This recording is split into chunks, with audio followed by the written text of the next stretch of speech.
So I'm recording this on February 7th, which means tomorrow, February 8th, I turn 22 years old. And it's pretty unreal because it really feels like not too long ago, I graduated high school, I bought my first car, but that also means that not too long ago, I was very insecure and I had no idea what I was gonna do. And I don't wanna make this sound like a very cliche story about me gaining confidence and becoming the person that I want to be. Because one of the biggest epiphanies that I had this year was the fact that you are not fully gonna become the person that you want to become. And I really think that stems from being an ambitious person, because the way that I feel is how a lot of other people feel, and chances are that's probably how you feel. But look, I had a lot of epiphanies this year and I've definitely learned a lot, things that I wish I knew earlier. So if you're 13 to 18 years old, here's everything to keep in mind. One of the biggest mistakes that I made was just falling into materialism. Especially when I was 18, I had just graduated high school. I got my first really big check. And the first thing that I did was go out and buy a car. Now, I didn't know it at the time, but now I realize that there's actually a name for this, and that is called lifestyle inflation, which honestly is a trap that most guys fall for.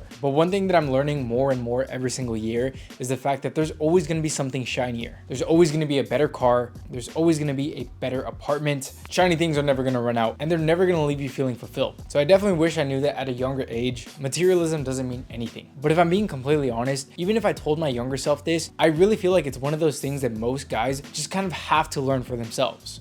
It's kind of one of those situations that grass is always greener. You're probably looking at me and thinking it's easy to say because you have all this nice stuff. And yes, while that is very true, I'm starting to become a lot more content with the things that I have. And that's because I'm not buying stuff for validation, but the stuff that I buy, I genuinely love. So even expensive items, I think they are worth the money as long as it's because I actually wanted this and I really care for this item. But point is, it's really easy to inflate your lifestyle, but it's really hard to come down from it. And that's one of the best things that I've heard recently. And I started to realize why that is. And that is ego, which is something that I really wish that I started to pay attention to when I was younger. Ego ruins relationships, it clouds your judgment, and leads you to some really poor decisions. Once you get a taste for more expensive stuff, it's hard to come back from it. You start getting used to luxury hotels, to nice restaurants. I think the best example I can give this is once you try a Wagyu steak, it's hard to just get any steak from any other place. Now, I still argue that that's completely different, but point is, it's just all on your ego. Once you get in a nice car, your ego is going to stop you from selling it and downgrading to something where you don't have to pay every month, but works the absolute same, getting you from point A to point B. And truth be told, I'm still working this on myself, and I'd like to think that I'm not a complete egotistical maniac, but I know there is plenty of times where my ego gets the best of me and it leads me down a very slippery slope. So I'm working on this a lot, especially as a 22-year-old, because I know it can only get worse. And sometimes I think that this also stems from the huge insecurities that I had growing up, because I always saw the people around me who had more expensive stuff, and I thought it would be so nice to be like that. And now that I'm in a position where I could buy more expensive stuff, I almost feel like I don't want to let that go. But it definitely is in my own head. But the reason why I'm bringing this up is because, especially when I was younger, I really wish that I knew where these insecurities were coming from. Had I realized that all these insecurities were coming from very superficial things that completely don't matter, I think it would have been a lot easier to get over these insecurities. And again, maybe you're imagining yourself in the future thinking that when you have more money, that when you have nicer things, these insecurities are just going to fade away. That's never the case. Take it from me, I obviously don't talk about this a ton, but I still have lots of insecurities that I try to hide. I mean, the most obvious one is definitely going to be my height. That's definitely something that I'm always going to deal with. But I just kind of have to bring myself back and realize, sure, I have these insecurities. It sucks. I still have a lot of things to do. And these insecurities are not going to stop me from doing everything else that I want to do. I mean, obviously, I can't play in the NBA, but I can still start a business. I can still have a great physique. I can still run fast. I can eat good.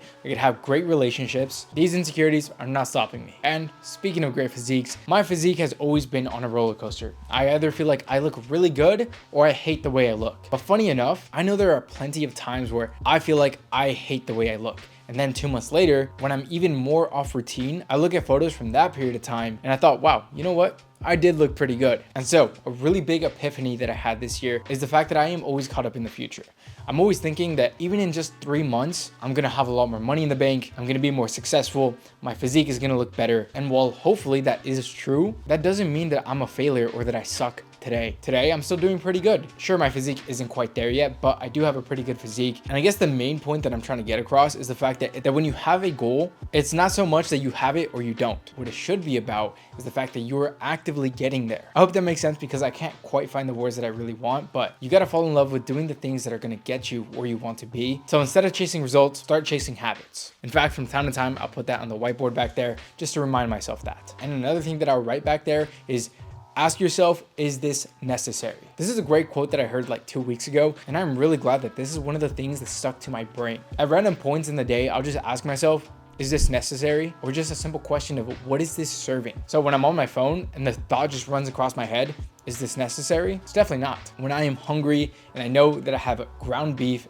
rice, and eggs in my refrigerator, yet my brain is telling me that I want McDonald's, I have quite literally stopped myself mid-drive to McDonald's just to ask myself, is this necessary? It's definitely not. Sure, you're hungry, but that doesn't mean eat whatever. And sure, you can validate that in your own head thinking eating is absolutely necessary, but it's more so, is what you're eating necessary? This simple question hopefully will save me a lot more time at the age of 22, and hopefully it'll stop me worrying so much about things that clearly just do not matter. Like I said, this is definitely a new habit that I'm building, but one thing that definitely helps is journaling. In fact, that's kind of a prompt that I've been using a lot. What did I do today that actually helped me, and what did I do that was a complete waste of time? And sure, both sides are full, but a lot of the times you kind of pat yourself in the back because you did all the things that were good. And sure, that's great, but you completely forget about everything that you did that was a complete waste of time. So just keep both in mind, and that way you could be a lot more conscious of doing more things that are beneficial rather than other things that are just completely unnecessary. Oh, and by the way, boys, going back to journaling, I recently created a 30-day challenge. It's not just for the new year. You could start this whenever. And in this, I have 30 different journal prompts that you could use to self-reflect and really help you track your progress. There's also a bunch of other stuff for fitness, productivity, and everything of that sort.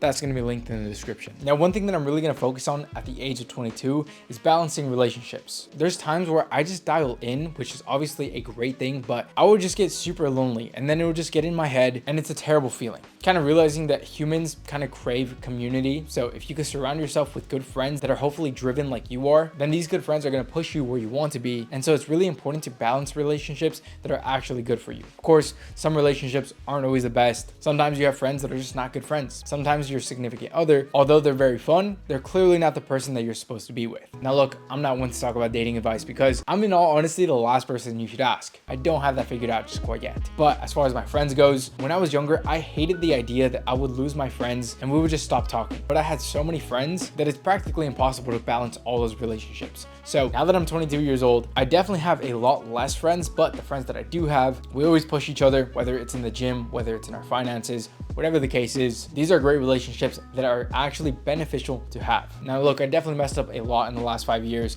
with poor spending habits, with bad judgments, but you got to keep in mind, all these things are just lessons to be learned. So especially if you're 13 to 18 years old, stop worrying so much about getting everything right. You're going to make mistakes, but you got to learn from them, because if you're making the same mistake over and over again, then it's completely your fault and you got to take responsibility for that. I'm getting better at that myself, is actually taking responsibility for my own actions, so that way I can learn from it, move forward, and hopefully that'll help shape me into a better person. But point is, we all have our own battles, we all have our own struggles, and that's completely fine. But I'm really excited to see what the age of 22 looks for me, especially in 2025. That being said, if you want to know 10 things to avoid in 2025, here's a video to show you exactly that.